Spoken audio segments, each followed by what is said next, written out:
Ini salah satu kenapa mesin saat dingin itu suaranya halus, tetapi ketika panas nanti bunyinya itu ngiclik sekali. Intinya ketika mesin panas bunyinya itu ngeklek atau ngiclik. Salah satunya ya ini penyebabnya di bagian klep. Salah satunya yaitu bos klepnya itu sudah longgar atau oblak kawan-kawan. Kemudian di bagian buring ini antara seker dan liner itu sudah ada kelonggaran yang non toleransi. Intinya itu sudah sangat longgar. Kurang lebih bunyinya itu kalau dipukul-pukul pakai tangan seperti ini.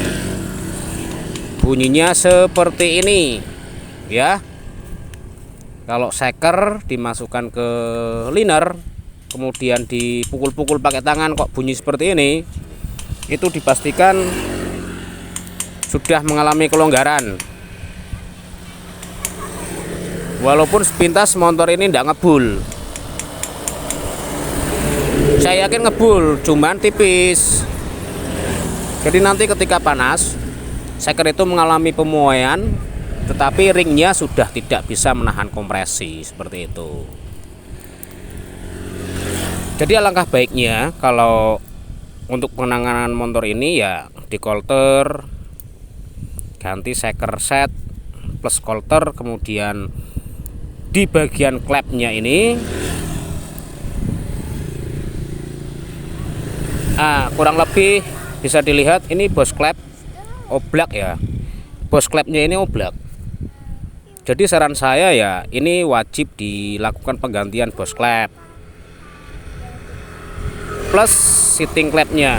Tujuannya supaya kompresinya padat, tidak ada kebocoran di bagian kompresi melalui klep, celah klep ini sendiri. Dua-duanya harus ganti ini. Jadi kerja ndak dua kali. Jadi mesin itu nanti standar halus lagi gitu loh, halus lagi. Jadi asumsinya itu bukan masalah di rantai api atau di bagian laker nokon asnya, bukan. Nah ini seating klepnya seharusnya ganti sekalian saja. Wajib dilakukan penggantian. Untuk klep yang X juga sama, ini lebih parah goyangnya itu, dia dongbret goyangnya. Jadi ini juga wajib dilakukan penggantian bos klep. Memang ini seal klepnya baru ketika dilakukan penggantian seker sebelumnya, namun bos klepnya ini tidak diganti. Jadi saat mesin dingin itu ya halus, tapi nanti ketika panas dipakai jarak 1 kilo ya ngiclik banget. Ini bos klepnya sih baru, karena keterangan konsumen ceritanya motor ini setelah dilakukan penggantian seker plus kolter itu beberapa hari kemudian mogok, kemudian dibiarkan sampai beberapa tahun, kurang lebih seperti itu. Jadi makanya di bagian buringnya pun mengalami flek atau panu. Ini indikasi bahwa motor ini lama tidak dipakai, seperti itu.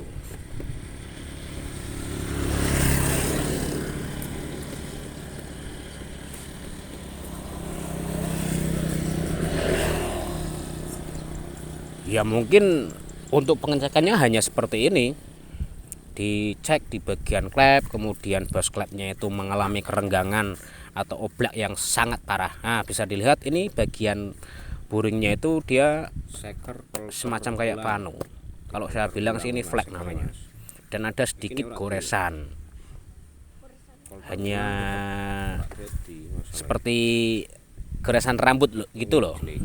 Hanya ada berapa goresan ya, 3 kalau tidak salah. Tetapi ini bagi saya berpengaruh sekali.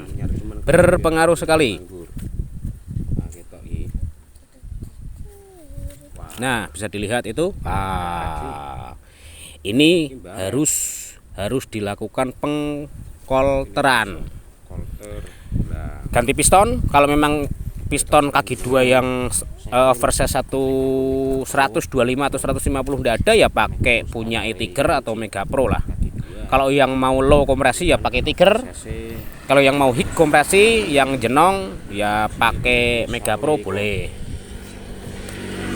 Ini kaki 2 oversize 100. Tetapi ring bagian atasnya atau ring kompresi 1 itu sudah mengalami kelonggaran yang cukup parah sih kalau menurut saya. Mega Pro kan terlalu jenong.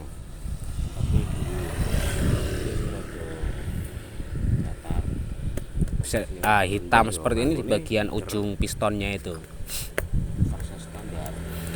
Oke ya Mas, motor ini nanti saya lakukan kolter ulang plus menaikkan oversize shaker.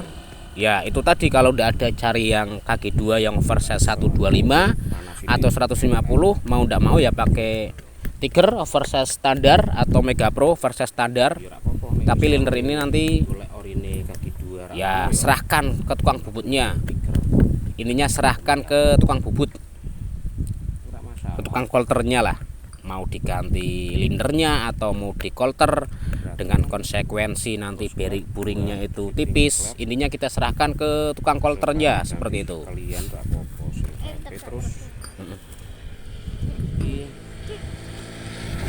Kalau prinsip saya sih, saya tidak mau kerja 2 kali untuk mesin yang berdiri seperti ini. Kalau mau saya kerjakan ya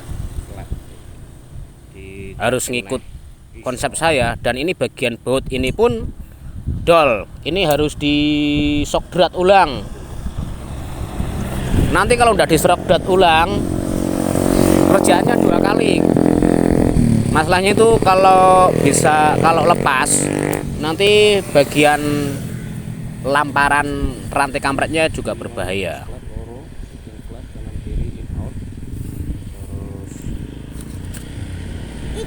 Oke, intinya simak terus video perakitan GL Pro Black Engine kaki 2. Ya mesinnya sih putih karena sudah dikerok kemudian dicat ulang sama konsumen.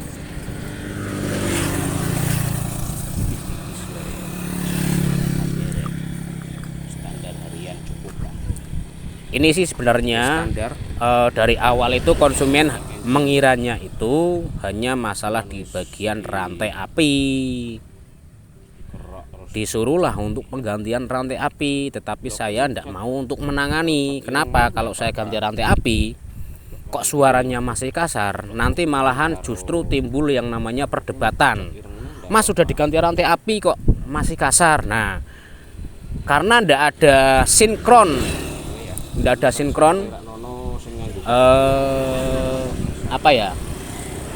persepsinya nanti intinya berbeda. Konsumen mintanya rantai api, tetapi ini perkiraan saya, feeling saya itu bukan rantai api itu loh. Terima kasih.